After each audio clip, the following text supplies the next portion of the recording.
Alright everybody, it's Bill again. I'm going to try to go through an even more detailed version of my cleaning process since I've picked up a couple new things since then. So now my first step is a dry step with a microfiber brush. My second step is a cleaning step with the goat hair brush that came with the Okki record cleaning machine. My first rinse is with the last brush. Then I have another rinse that I use the Mobile Fidelity Sound Lab brush. And I did finally pick up something that I'm using for a record cover, or a label cover actually. It sits right on this thing. I wish it was a little taller so I could clamp it down, but it works well just to keep the steam that I'm using in one of my processes off the label of the record. So this is the record I'm going to be cleaning today, Yellow Jackets. It's already fairly clean, but I'm going to give it a really good once over since I haven't done it with the steam clean, and it does have a few pops and ticks in it. The cover's in good condition, so what I do as soon as I get a record is it goes in a brand new 4 milliliter or mil thickness outer sleeve to protect the cover. Then as soon as that's done, it will go into, once it's dry, it'll go into a Mobile Fidelity inner sleeve. So we'll put a brand new clean record into a brand new clean sleeve. So I'm going to set these up here. And here's the record itself that I'm going to be cleaning today. So you put it on here. And I'm going to start with a cleaning dry step. So just clamp it down, turn it on, and take your dry brush.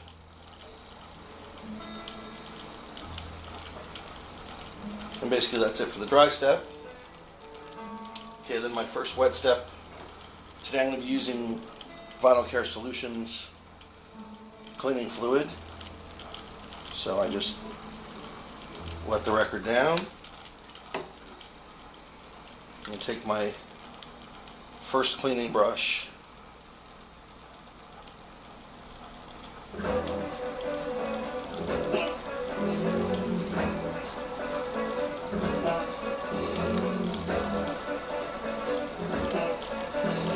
Let that go a few times through. Oops. Sorry, wrong button. It's hard to do this with one hand. I'm going to change the direction and go against the grooves here, or with the grooves, but against the normal direction of a record play.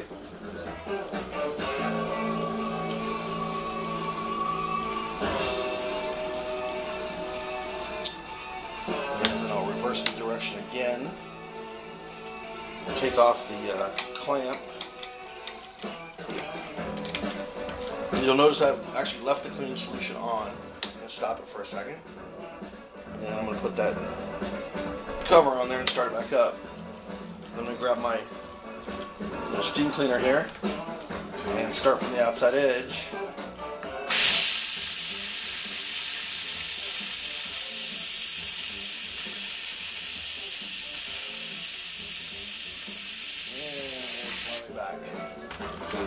Put that back over here.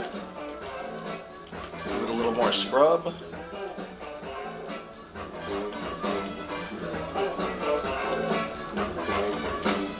And then to actually make this thing work with the vacuum, you have to kind of clamp it down a little bit, or the record has a tendency to stop turning. So I'll vacuum up the first one.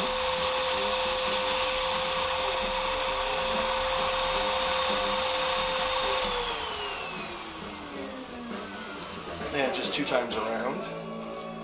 So let it keep spinning. Now we're going to do my first rinse. My first rinse is just Aquafina water, which was suggested to me by a lot of people on the vinyl asylum. And I grabbed that other brush I was telling you about, the last record brush. The nice thing about these is they can be cleaned, and they're also quite inexpensive. I think I bought 30 of them, or 10 of them or something for $30 or something. So, and this is still my first one. I steam clean it at the end of the process when I'm all done. Then I'm going to reverse it again, go the other direction.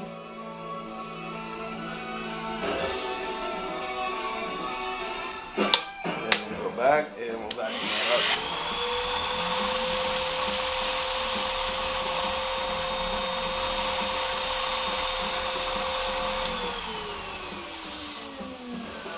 couple times around again. And there will be residual water, especially since I'm using so much steam now, on the bottom of my arm.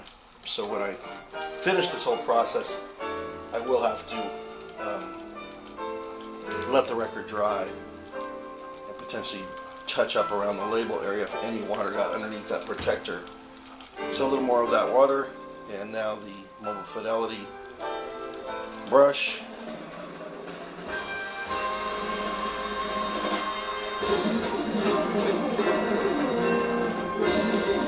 What I have found is that rinsing is unbelievably important. Get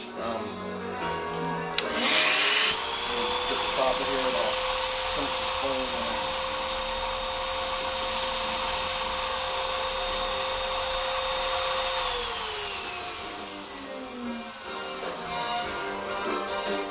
And the reason rinsing seemed to be so important, and I had made a few mistakes early on, is I cleaned a couple records and only rinsed them once. It had actually more pops and ticks than when I first put them on. So then I just took them off and rinsed them again, and they seemed to be fine. So I'm going to put the cover back on, and my final step, I'm going to go ahead and steam again. And I think what I'm going to do is put the brush there at the same time. Hopefully my arm's not in the way. Yeah, we'll go here.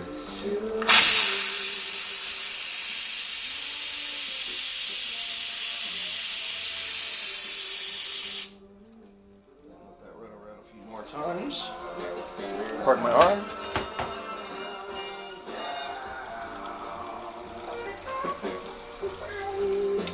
Take that off. Throw the clamp back in. On. And back to it one more time.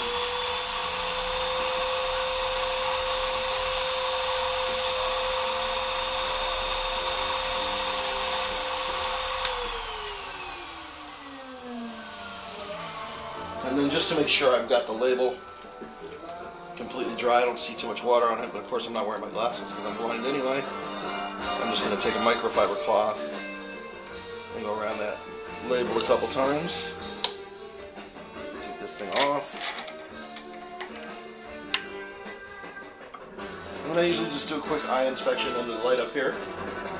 And it looks pretty darn clean. So there it is.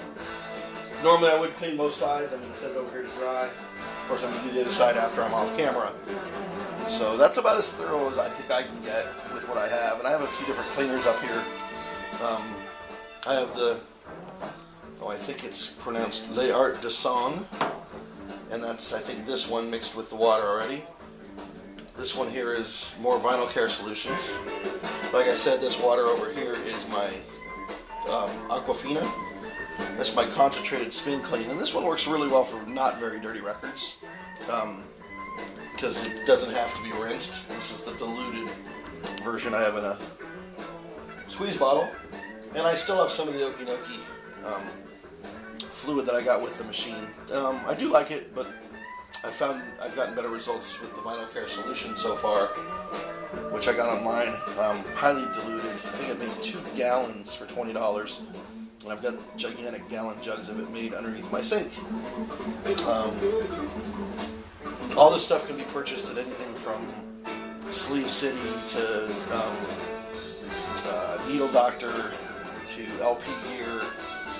I really like Needle Doctor. I've gotten great service from them. I don't work for them. So that's it. Thanks for watching.